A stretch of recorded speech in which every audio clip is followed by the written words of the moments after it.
Esta tarde quiero hablar contigo sobre un problema muy complejo. El estado de comunicación no solo requiere que escuchemos nuestros oídos, sino que también veamos con nuestros ojos. Y en la verdadera comunicación, no solo tenemos que ver con nuestros ojos y escuchar con los oídos, sino ver y sentir con la mente y el corazón. Porque con la mente ves mucho más y más rápido que con tus ojos. Y la mente escucha más recompensas y precisas que el oído. Y para sentir, tenemos que ver y escuchar no solo con la mente, sino también con el corazón. Necesitamos mucha sensibilidad.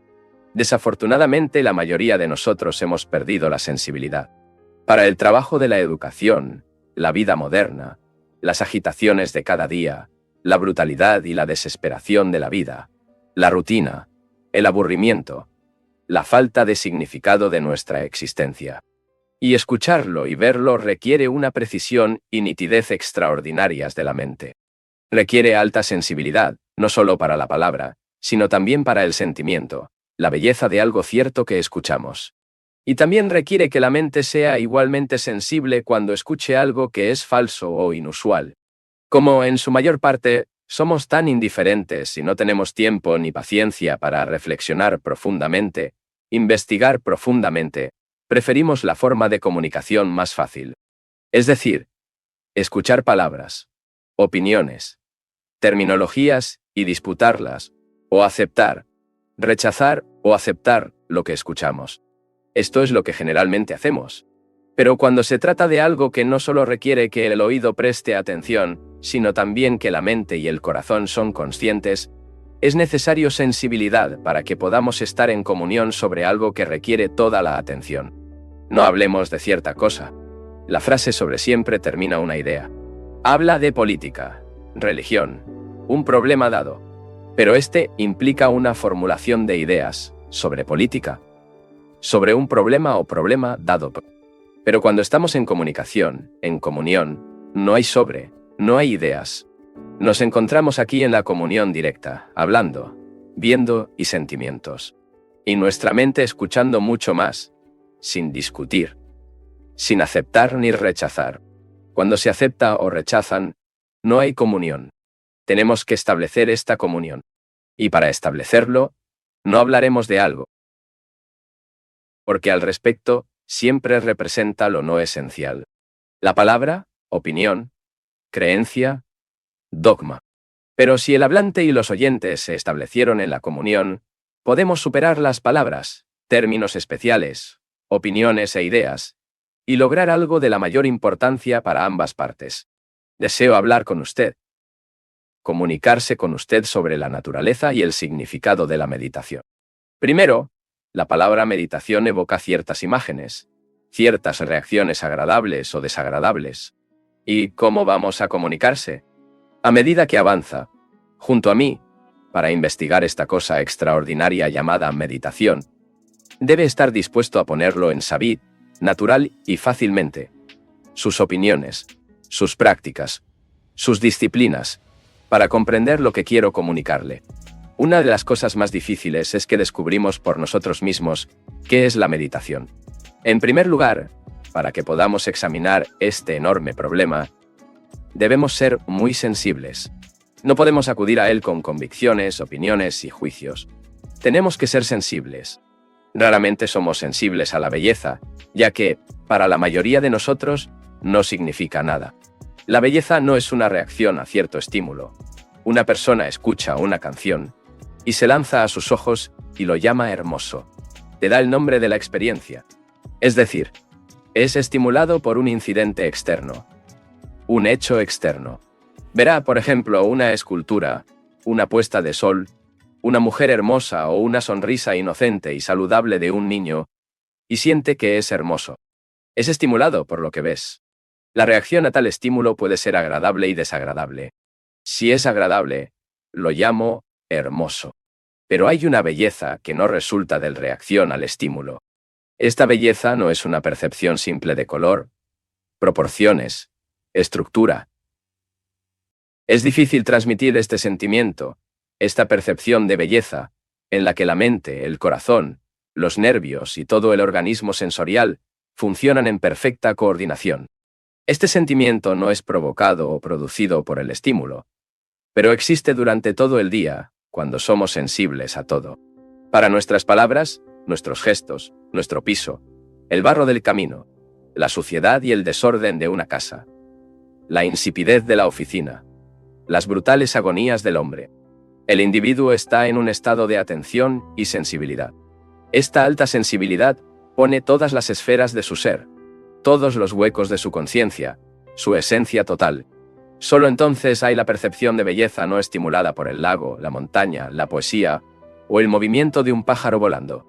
Para comunicar este sentimiento, si usted y yo realmente sentimos esa belleza desnuda de adornos, y eso no es ni estímulo ni concepto intelectual, sino un estado real, para comunicarse en este sentimiento, tenemos que encontrarnos al mismo nivel, con la misma intensidad y al mismo tiempo.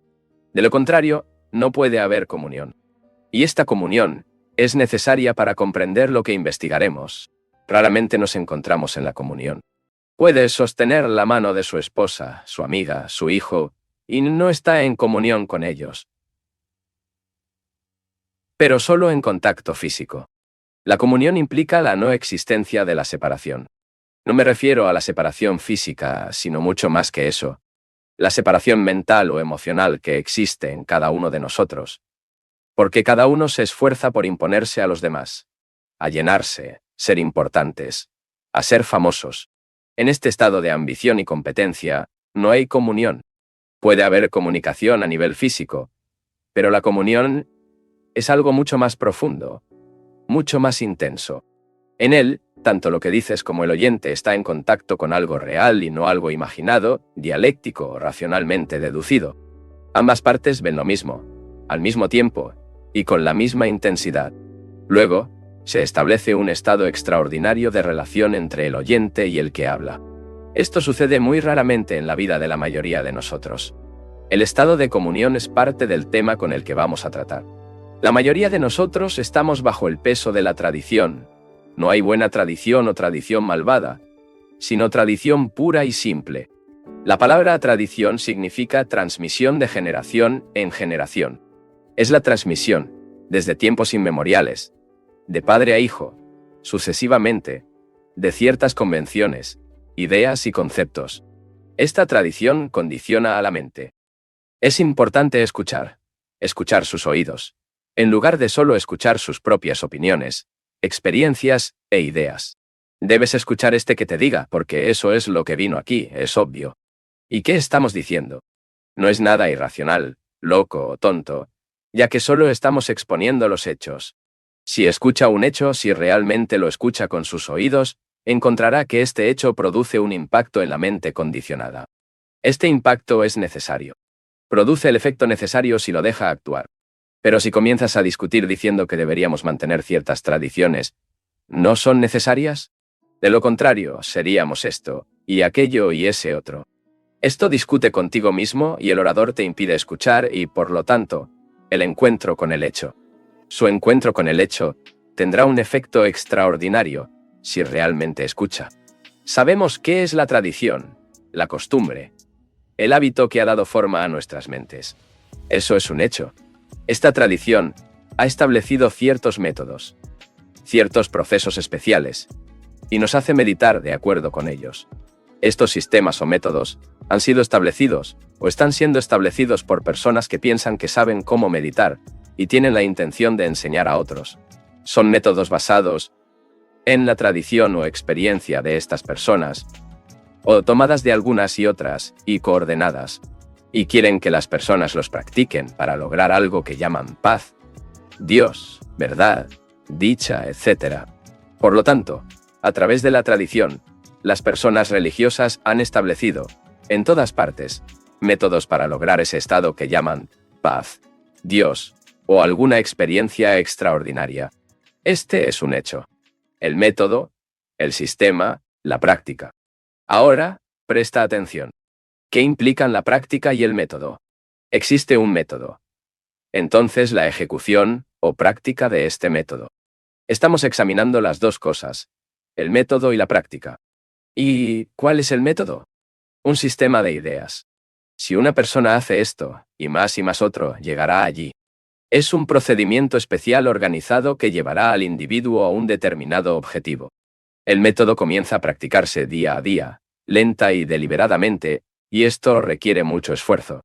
Después del método y práctica del método. Al practicar un método o métodos, solo se logrará un estado necesariamente estático. Si tiene un método, lo llevará a cierto punto. Este punto debe ser necesariamente estático. No puede moverse. No puede ser una cosa viviente y dinámica. Un movimiento es estático. Te dices que si haces ciertas cosas especiales y organizadas, tendrás paz. Esta paz es una idea que se vuelve estática. La paz nunca es estática. Es un ser vivo. Solo llega cuando uno entiende toda la lucha del hombre.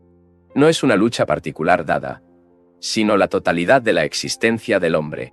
Su trabajo, sus sentimientos, sus ambiciones, sus apetitos sexuales, su espíritu de competencia, su desesperación y rellenos, y todo su vasto y complejo sistema de escape. Si todo esto comprensión, esta comprensión será la paz, nacida.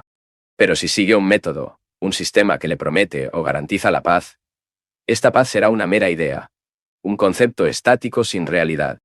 Esto es lo que está haciendo. Desea tranquilidad, lo que sea que signifique, y practica el método que ha adoptado día a día. Pero seguirá siendo colérico, para ser ambicioso, ávido, para tratar rientemente a su sirviente, si lo tiene, por supuesto, y competir. Por lo tanto, divide la vida. Practica un cierto método que llama a la meditación para tener paz. Y su forma de vida destruye precisamente lo que busca, la paz. Esto es lo que implica la práctica de un método. Además, cada método o sistema supone autoridad. ¿Sabes si no lo sé? Usted está logrado, lo que sea que signifique, y mostrará lo que debo hacer para lograr el mismo resultado. Así es como se graduó y estableció la entidad llamada Gurú. Autoridad, el iluminado, el hombre que ha tenido lugar, el hombre que sabe y la entidad que no conoce. Tú y deseos eso, lo que sea que signifique. El gurú te parece un hombre perfectamente feliz y tranquilo, distinto de los demás. Y mucho sobre la autorrealización que te llevan a decir, ¿qué tan bueno debería ser este estado? Desea alcanzarlo. Comienza a practicar el método gurú y se convierte en su autoridad. Por lo tanto, el método, la práctica. Aquí también estamos lidiando con hechos. No estoy tratando de describirte algo que no existe. Por lo tanto, escuche lo que estoy diciendo para recibir un impacto, y no una reacción de acuerdo o desacuerdo. ¿Qué sucede al seguir una autoridad? ¿No entendiste? ¿No has entendido aún tu vida, tu comportamiento? ¿No sabes si tienes afecto, amor, compasión? ¿No exploraste tu naturaleza extraordinaria todavía? Todo esto rechaza seguir a otro y seguir una nueva forma de miedo. El miedo a cometer errores de no observar correctamente los preceptos y principios de tales personas. Ver, por lo tanto, que la práctica de un método supone que la autoridad también supone que un proceso mecánico no es, por lo tanto, examinar, observar, explorar un ser vivo, sino funcionar como una mera máquina. Un hombre va a la oficina todos los días y realiza cierto trabajo allí. Esto se convierte en un hábito. Y ese hábito se consolida. Lo mismo sucede cuando practicamos un sistema a través del cual esperamos lograr la paz. Simplemente estamos formando y consolidando un hábito. Por lo tanto, la mente se vuelve aburrida, insensible y mecánica. Esto es lo que implica la práctica de un método, autoridad, el cultivo mecánico de un hábito con el que reprime y huye de usted mismo. Ver este hecho. Cuando se da cuenta, al recibir su impacto, su mente ya no estará interesada en practicar métodos, adquirir hábitos, seguir cualquier autoridad espiritual. ¿Qué le interesará entonces será la investigación y la comprensión? No habrá importancia para obtener un cierto resultado, sino solo la totalidad de existencia. Y no, hay una parte de eso.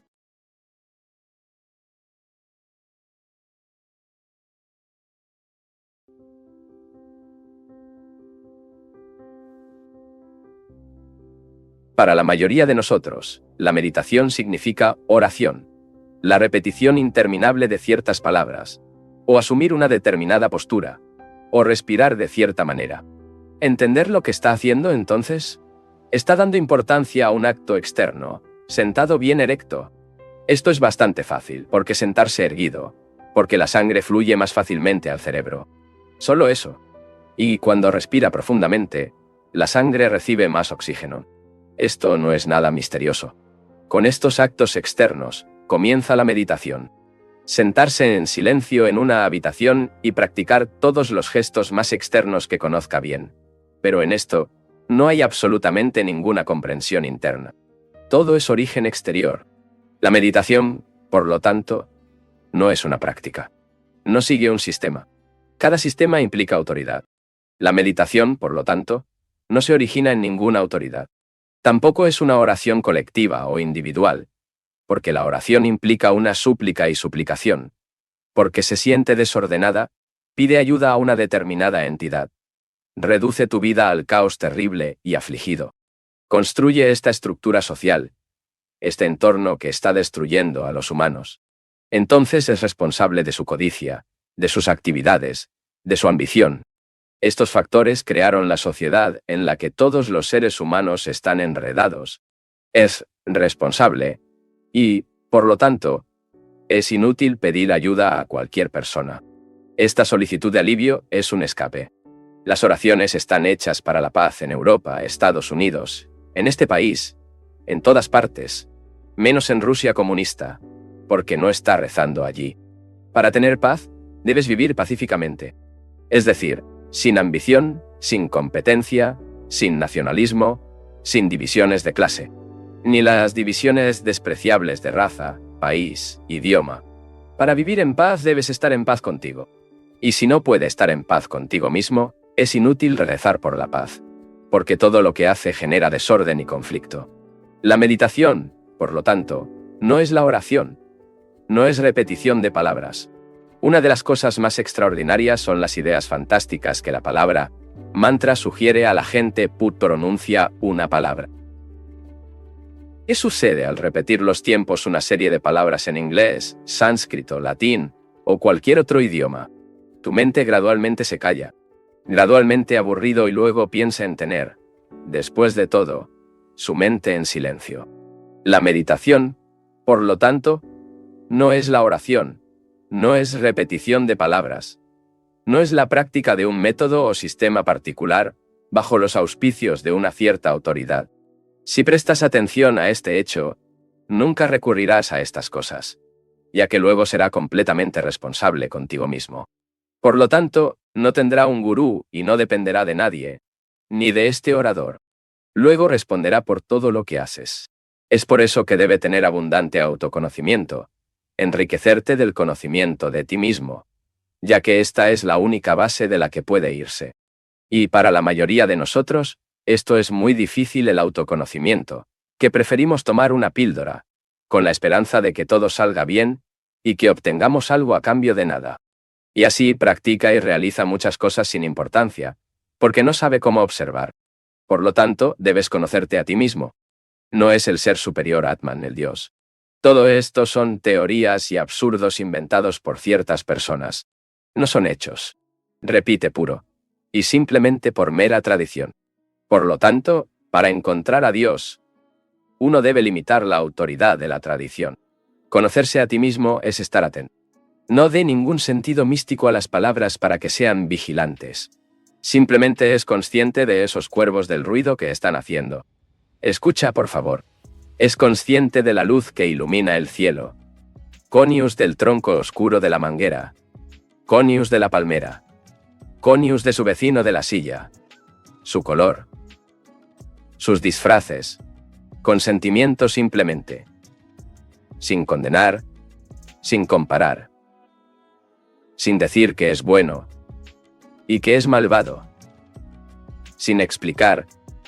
La mayoría de la gente no incluso puede darse cuenta de las cosas externas. Seguramente, ir en autobús o en su automóvil, a través de casas, árboles, calles. Sin embargo, nunca observan esos árboles.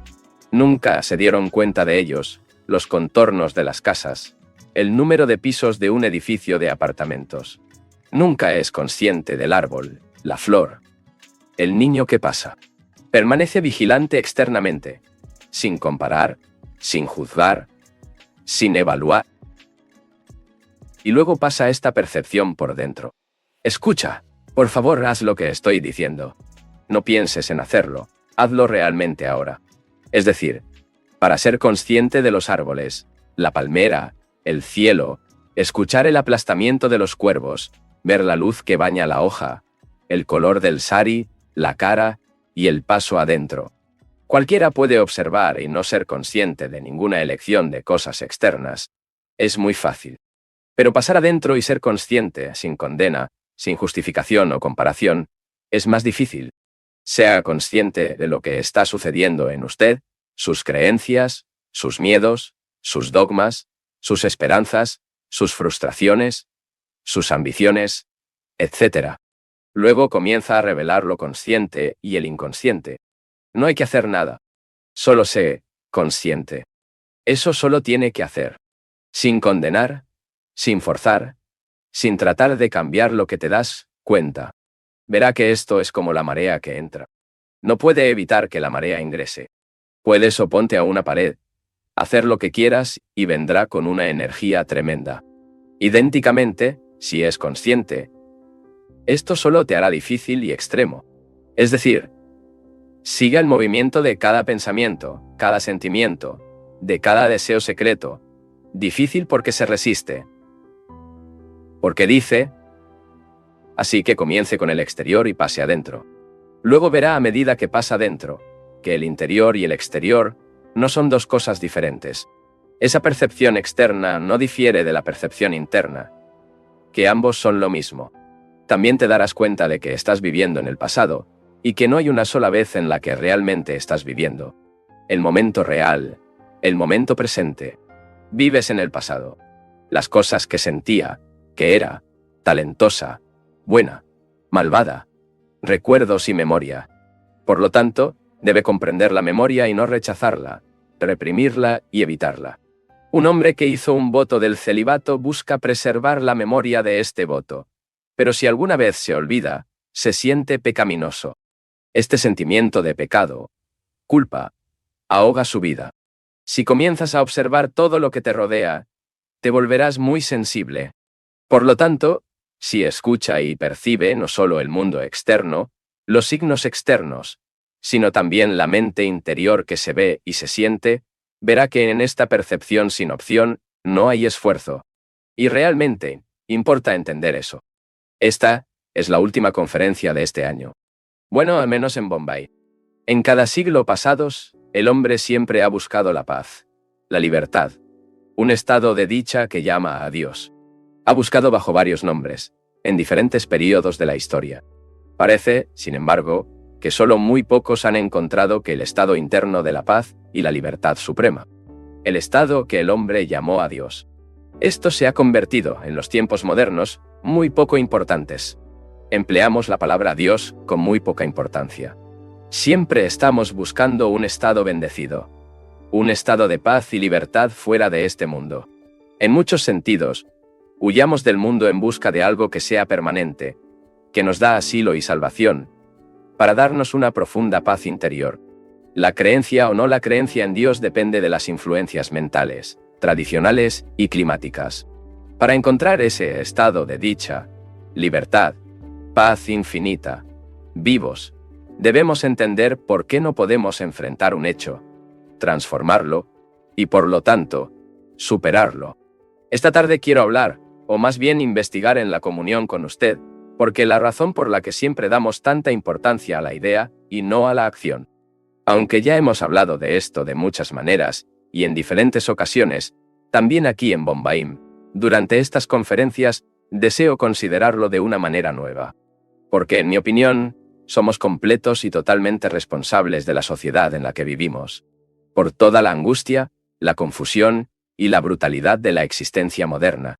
Somos completamente responsables. Cada uno de nosotros. Y como no podemos, en absoluto, robarnos a esta responsabilidad, depende de nosotros transformar nuestra existencia. La transformación de la entidad humana, como parte integral de la sociedad, y al mismo tiempo, su creador, es una obligación que cada uno tiene que asumir. Y solo la entidad humana puede operar en sí misma una mutación, una transformación, sin escapar de la sociedad cuando se liberan de las ideas. Dios es una idea. Depende del clima, del entorno, de la tradición en la que se creó el individuo. En el mundo comunista, no se cree en Dios, que también es el resultado de las circunstancias. Aquí depende de sus circunstancias, la vida que vive, la tradición que sigue, y por lo tanto, formará esa idea.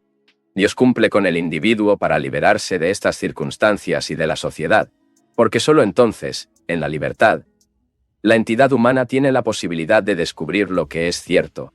Pero el mero escape a una idea llamada Dios no resuelve el problema en absoluto.